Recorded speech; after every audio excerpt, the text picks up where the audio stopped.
court, placing his upper house seat in jeopardy. Now, the Constitution says anyone declared bankrupt can't be a senator, but there is a 21-day delay until the order takes effect. Well, political reporter Patel joins me now from Parliament House. Give us an indication as to what Culleton's response was when the verdict was handed down. Well, like Senator Rod Culleton's response to most things, he was certainly very emphatic and very much in the fighting phase. He says that he will be fighting against this court case. It's not just his livelihood on the line, it's also the livelihood of his children. He says that it just simply was not fair. Have a listen to what he had to say after the verdict was given down outside of the federal court.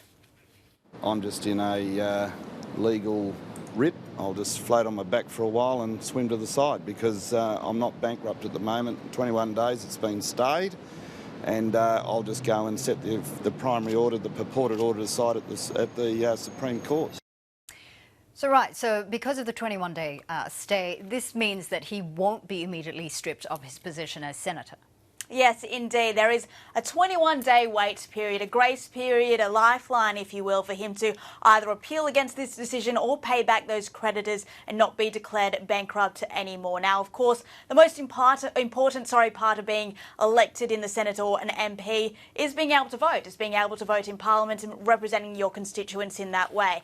During that 21-day period, during that 3 weeks, there is not a single sitting day of Parliament, so that won't be so much of an issue, but there are other perks that come with the job, and that includes a salary, of course, it includes access to this building, it includes an office. Now, this isn't the only court battle that the Senator faces. He also has a High Court battle at the moment. The High Court is yet to decide, but at the moment, so this court battle that has just been decided declares him bankrupt as of the end of August, but this High Court battle will decide if he was even a senator to begin with, if he was validly elected to begin with. Now, it's yet to be decided. It's based on a licensee conviction involving him stealing a set of keys. He was convicted, but that conviction was annulled. So Senator Culleton certainly fighting on many fronts to keep his upper house seat. And has there been any response from One Nation leader Pauline Hanson on the matter? Yes, there has. Now, it's certainly no secret that the two are anything but friends. There has been a long public battle. It revolves around a number of different things. Senator Rod Culleton voted against the party when it came to the backpack attacks. Senator Culleton, his chief of staff, allegedly was on the receiving end of a phone being thrown at her by, well, James Ashby, who is Senator Hanson's chief of staff, and a bunch of other things as well, including Senator Hanson supporting the referral for his case to the High Court. Now, she has very much welcomed this decision. Have a listen to what she had to say earlier. It's a relief off my shoulders, it really is. I feel so sorry for Rod and his family having to go through this, but I've got to say, looking at the party, where I want to go, what I want to achieve, it's a relief to me. So a relief to Senator One Nation leader Pauline Hanson, but certainly not a relief to Senator Rod Culleton. Thank you for that. Patel is speaking to us from Parliament House. Now, a 48-year-old Perth man has appeared in court charged with the murders of 2 women following a major breakthrough in WA's infamous Claremont serial killer investigation. It's been 20 years since 3 young women disappeared in a case that's mystified Perth for decades. The arrest of a 48-year-old man in his Kewdale home yesterday morning was a major development in a decades-long mystery that sparked one of Australia's longest-running and most expensive police investigations. Bradley Robert Edwards showed no emotion during his brief appearance in court. He's charged with the murders of Jane Rimmer and Kira Glennon in the mid-1990s, as well as 2 other assaults, one against a 17-year-old girl who was allegedly abducted from Claremont in 1995 and sexually assaulted in the nearby Karrakatta Cemetery, and another against an 18-year-old woman who was allegedly assaulted while she slept in her Huntingdale home. Edwards was not charged over the disappearance of Sarah Spears, the 3rd woman whose case was linked to the Claremont serial killings. Police say the investigation into her death is ongoing. The West Australian Police Commissioner, Carlo Callaghan, has praised the persistence of his officers tasked with investigating this case. So there is still much work to be done, but this has already been the biggest and most complex police investigation in WA history. Hundreds of police officers have worked on this case over the past 20 years. Operation Macro has been a massive body of work involving thousands and thousands of investigative actions. The commitment of the WA Police and its officers have never wavered.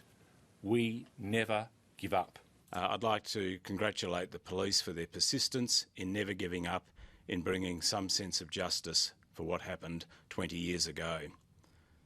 I hope for the families that they will also, while in a very, again, distressing time for them, also find at the end of the process that there will be justice for their daughters. There's been an outpouring of emotion and sense of relief from the Claremont and wider Perth communities. I worked in the area, and if we ever came out to the Claremont Hotel, we were always really careful when we got taxis, because at the time they thought it might be a taxi driver. So yeah, we were always extremely careful, took the taxis, poor old taxi drivers, but took their registration numbers and looked out for each other. So always tried to go home in pairs. Yeah, big difference. It did change just overnight, I think. And as I perhaps have mentioned before, that I was very glad I had a son, not a daughter, because I'd be very, very worried mother with my daughters, perhaps, frequenting the clubs around here. But police have warned people to be careful about what they post on social media so as to avoid jeopardising future court proceedings. Bradley Robert Edwards has been remanded in custody and is due to appear in court again at a later date. Police have charged a 21-year-old man over a violent carjacking at a supermarket west of Brisbane. A woman was attacked while sitting in her car with her 10- and 3-year-old daughters at Laidley in the Lockyer Valley. Police say the attacker smacked the mother's head onto the steering wheel and pulled her out of the car by her hair. He then drove off with the 3-year-old still in the back seat. The toddler was let out of the car before the vehicle crashed into a fence. Still to come on ABC News, gaming group Tats rejects a multi-billion-dollar takeover bid. Plus, with La La Land set to dominate the upcoming award season, Catherine Tullich sat down with its stars to talk about their musical debut. And coming up in sport, Australian paceman Mitchell Starc staying positive ahead of the Boxing Day test against Pakistan.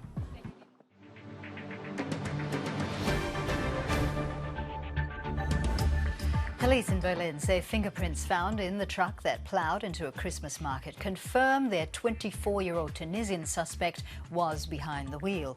Anis Amri remains on the run and his relatives have urged him to surrender.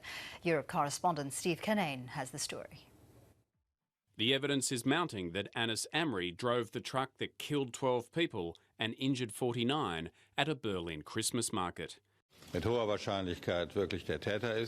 report today that we have new information that the suspect really is, with high probability, the perpetrator. In the cab, in the driving cabin, fingerprints were found, and there is additional evidence that supports this. Amri is known to have links with a notorious jihadist preacher. Security services have previously had him under surveillance. Police have now raided the homes of some of his contacts. In the village he grew up in, his family was in shock. They say he drank alcohol and was not religious. Now they want him to hand himself in. If my brother is listening to me, I want to tell him to surrender, for the sake of our family. We'll be relieved. If he did what he is suspected of having done, he'll be sanctioned, and it will be a dishonour for us. But I'm sure that my brother is innocent. The Christmas market that was targeted has now reopened, with a memorial to those who perished on Monday.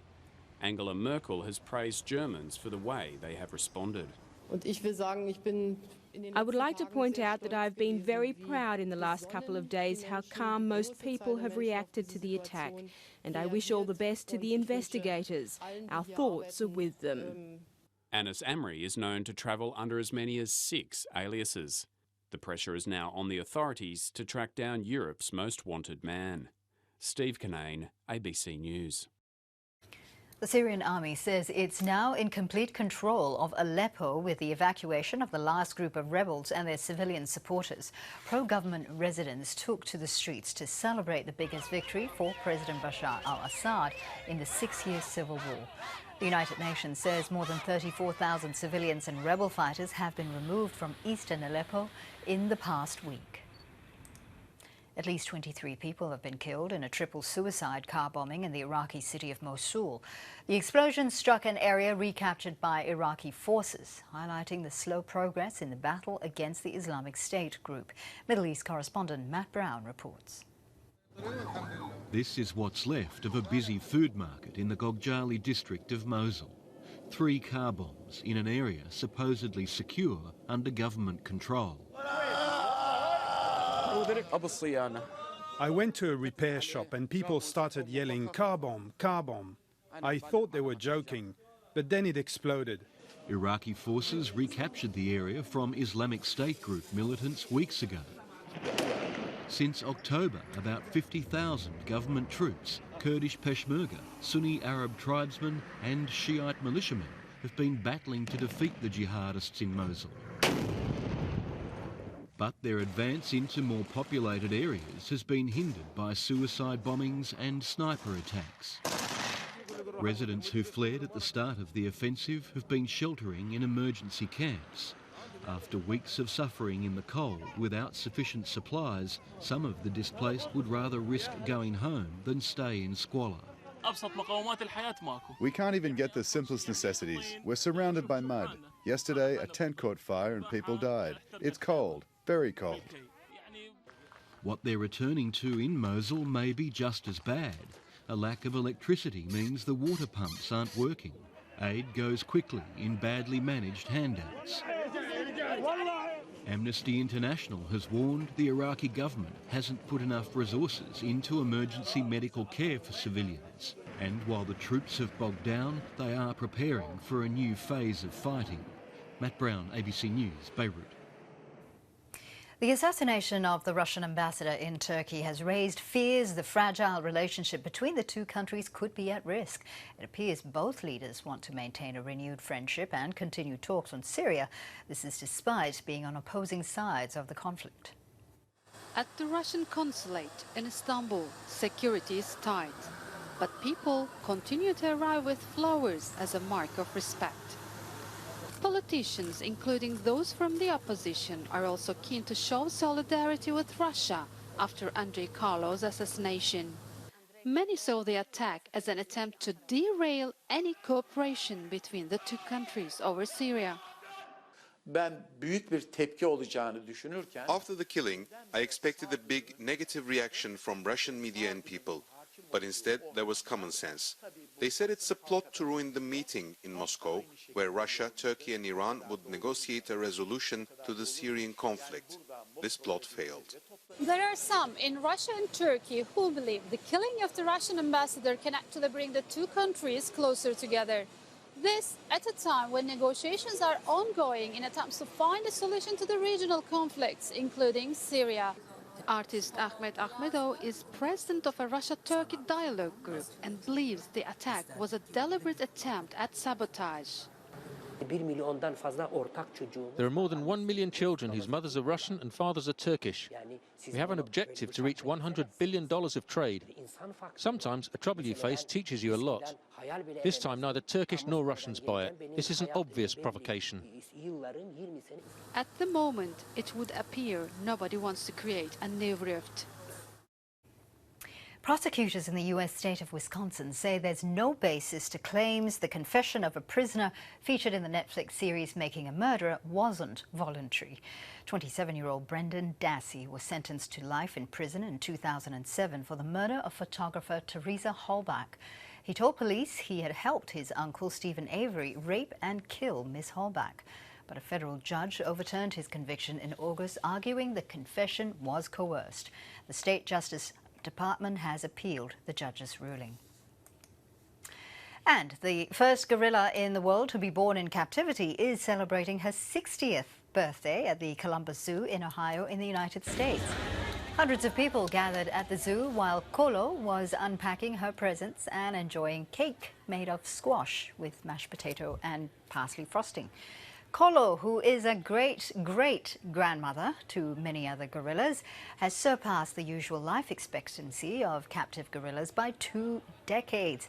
Her longevity puts a spotlight on the medical care, nutrition and therapeutic techniques that are lengthening the lives of many zoo animals. It's time for sports now with Nick Lockyer.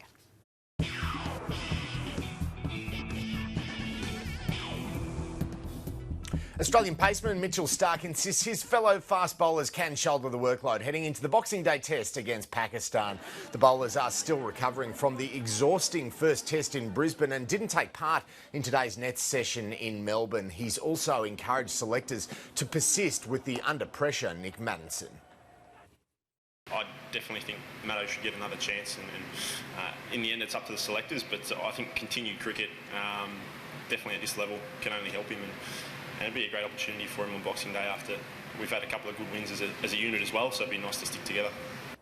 The Sydney Thunder's Big Bash title defence is off to a terrible start. The reigning champions have now lost their opening 2 games after going down to the Melbourne Renegades by 49 runs.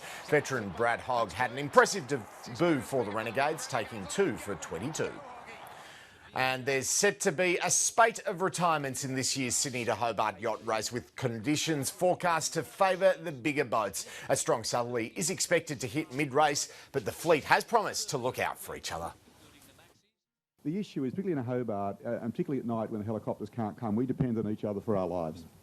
And I tell you right now, if one of these guys has got a problem and I hear a call come out or I've got a problem, I know these guys will stop racing and will come to me, as we will stop racing and come to them.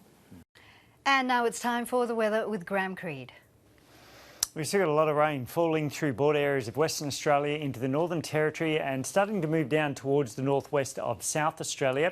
The thunderstorms have developed along a line from around about the far southwest corner of the state through to around Renmark in the central east. Now, these thunderstorms are bringing the potential of some heavy rainfall, but there's quite a few fires starting through South Australia, and some of these may be being started by lightning strikes in association with this. We've also got quite a lot of activity through New South Wales and into southeastern inland areas of Queensland through to the central parts of the state. These are also bringing the potential of some locally heavy falls, but also some quite gusty conditions. Armidale recorded a wind gust to 96 kilometres per hour about the northern tablelands of New South Wales. Now, tomorrow, a trough that's triggering this activity will still be active through the region, so showers and thunderstorms potentially severe could become more widespread through New South Wales. We could see some of those storms pushing down in towards the central areas of Victoria. A bit more likely about the northeastern ranges, though. I'll still remain fairly active about the central and southern inland of Queensland, and an onshore wind flow will still maintain some coastal showers. But we've still got this massive cloud in association with the tropical low that's moving in a southerly direction. We've still got another tropical low sitting off the coast. It may reform into a tropical